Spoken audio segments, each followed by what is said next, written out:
আমি একজন বিবাহিত সরকারি চাকরিজীবী নারী। আমার মা জীবিত নাই এবং বাবা অসুস্থ, বিধায় স্বামী ও ছেলেকে নিয়ে বাবার বাড়িতে থেকে বাবাকে দেখাশোনা করতে হয়। স্বামী চাকরিজীবী এবং ছেলে শিক্ষার্থী।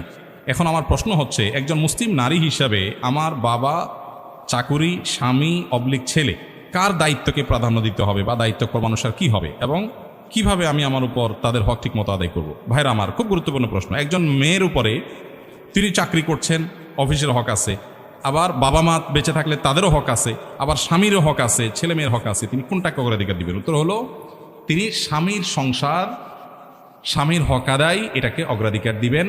আর বাবা মার জন্য ফিনান্সিয়ালি, অর্থনৈতিকভাবে যদি তাদের সাপোর্ট দেওয়া লাগে এবং তার যদি সে সক্ষমতা থাকে, তাহলে সেটাও তাকে করতে হবে। কিন্তু শারীরিক খেদমত বাবা মার করা জরুরি না। এট এ টাইম একজন মানুষের উপর দুজনে খেদমত করা জরুরি হতে পারে না। এই জন্য মেয়েদের জন্য বিবাহের পরে স্বামীর খেদমত করা, স্বামীর সেবা করা, স্বামীর হক আদায় করা তার জন্য বেশি জরুরি। এবং এর পাশাপাশি তিনি যদি চাকরি করতে পারেন শরিয়া মেনটেন করে, পর্দা মেনটেন করে, বহু যদির পর সেটা জায়েজ হতে পারে যদি তার মূলটা ঠিক রেখে করতে পারেন। অনেক বোনরা আছেন, টাকার কামাই করার মজা পেয়ে গেছেন, তারা এটাতে লেগে গেছেন, কিসের স্বামীর হক, কিসের সন্তানের হক।